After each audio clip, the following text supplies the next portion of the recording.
एक पिता की भूख। 5:30 को ऑफिस खत्म होने के बाद मैं सीधा घर नहीं गया था, क्योंकि मुझे मेरे दोस्त का फ़ोन आया था, जिसने मुझे राजा रानी वड़ा पाव की शॉप के सामने मलाड में रुकने के लिए कहा था। उसे कुछ शॉपिंग करनी थी, इसलिए उसने कहा था, तुम रुकना, साथ में जाएंगे। हम दोनों हमेशा एक साथ की शॉपिंग करने जाते थे।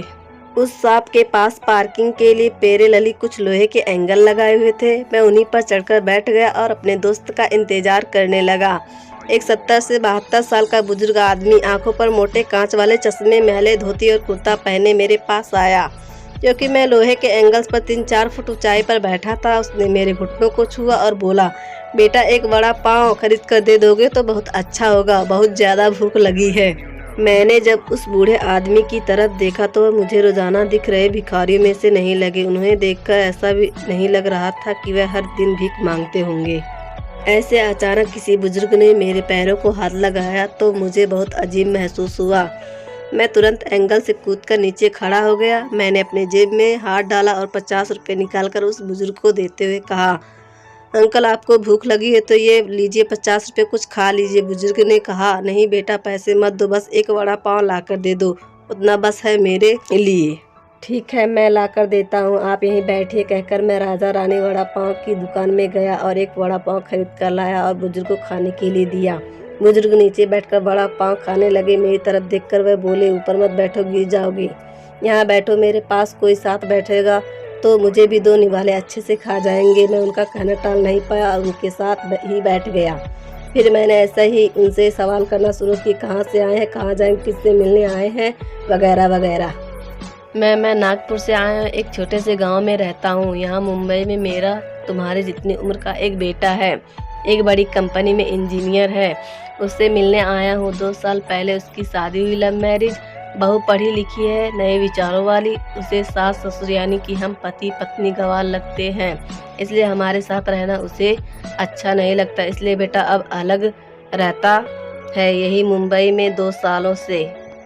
परसों मेरे इस मोबाइल पर उसका फ़ोन आया था, कह रहा था अमेरिका में नौकरी मिली है उसे, बीवी को लेकर जा रहा है अमेरिका 10 साल के लिए। यहाँ मुंबई में था तो 6 महीने में एक बार आता था हम बूढ़े बूढ़ी को मिलने के लिए। अब इतने दूर प्रदेश जा रहा है, एक बार मिलने के लिए आओ बोला तो अब समय नहीं बचा है। परसों फ्लाइट में बैठकर जाना है कहता है। अब 10 साल के लिए जा रहा है, पता नहीं तब तक हम जिएंगे या मरेंगे, इसलिए सोचा खुद ही जाकर उससे मिल लेता हूँ। कल शाम को एयरपोर्ट को ढूंढ रहा हूँ, लेकिन यहाँ के लोग कहते हैं कि इस एरिया में एयरपोर्ट ही नहीं। बुजुर्ग ने एड्रेस वाली चिट्ठी मेरे हाथ में देते हुए कहा। उनकी बात सुनकर मैंने कहा, लोग सच कह रहे हैं, एयरपोर्ट यहाँ नहीं है, संता क्रूज में है।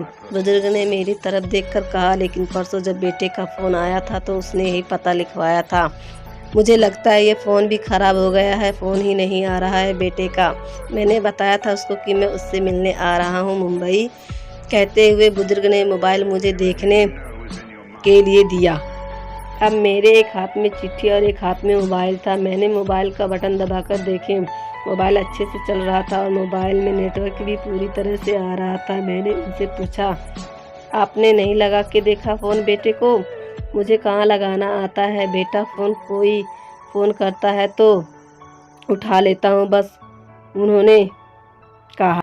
मैंने रिसीव्ड कॉल में जाकर आखिरी आए नंबर पर कॉल किया। 2 रिंग्स बजने के बाद कॉल कट कर दिया गया। फिर मैंने एड्रेस की चिट्ठी खोलकर देखी, उसमें जहां हम बैठे थे वहीं गलत एड्रेस था, यानी कि जानबूझकर गलत एड्रेस दिया गया था। मैं समझ चुका था कि गलत पता देकर लड़का अपने माँ बाप को टाल रहा था और अब उनका फ़ोन भी नहीं उठा रहा था। मुझे भी मालूम पड़ चुका कि जिस प्लेन में सवार हो चुका था वह प्लेन कभी भी उसके माँ बाप की दिशा में उड़ने नहीं वाला। तब तक मेरा दोस्त वहां आ गया और बोला, चलो शॉपिंग करने चलते हैं। मैंने उसे 2 मिनट रुकने के लिए कहा और मैं बुजुर्ग की तरफ देखकर सोच में पड़ गया। मैं समझ नहीं पा रहा था कि अपने बेटे की तरफ से होने वाली धोखेबाजी को ये बुजुर्ग समझ नहीं पा रहे थे या फिर खुद का बच्चा उनके साथ ऐसा व्यवहार कर सकता है या वो स्वीकार नहीं कर पा रहे थे। मैं बुजुर्ग से बोला, अब तक तो आपका बेटा जिस प्लेन में बैठा है वह उड़ चुका होगा, मुझे नहीं लगता कि अब आपकी उससे मुलाकात हो पाएगी, इसलिए अच्छा यही होगा आप वो वापस अपने घर लौट जाएं और आंटी भी आपका इंतज़ार करती होगी। मेरी बात सुनते ही अगले ही क्षण में उनकी आंखें भर आईं। आंसू भरी आंखों से वे मेरी तरफ देखने लगे। घर जाने के लिए भाड़े के पैसे देते हुए मैंने उनके हाथों पर हाथ रखा और पूछा, अंकल मैं कब से आपके हाथों में ये डब्बा देख रहा हूँ, क्या इस डब्बे में है? मोतीचूर के लड्डू हैं, मेरे बेटे के पसंद के, उसके माँ ने भेजे हैं, उसके लिए खुद बनाकर। बुजुर्ग ने कहा, किसी खंजर से मेरे दिल को चीर कर मेरे अंतःकरण को लहूलुहान कर दिया हो, ऐसी मेरी हालत हो गई है। मैं निःशब्द होकर बुजुर्ग की तरफ देखता रहा और वहीं बैठा रहा।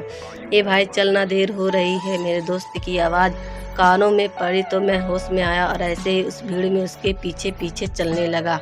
घर पहुंचकर आधी रात तक मैं सो नहीं पाया। रह रहकर एक ही सवाल मेरे मन में उठ रहा था। एक बड़ा पाँव की भीख मांगने वाला वह बेचारा आदमी भूख से बेहाल होने के बावजूद भी अपने साथ लाए उस मोतीचूर के लड्डुओं में से एक लड्डू खुद नहीं खा सकता था। क्या अपने बेटे से इतना प्यार?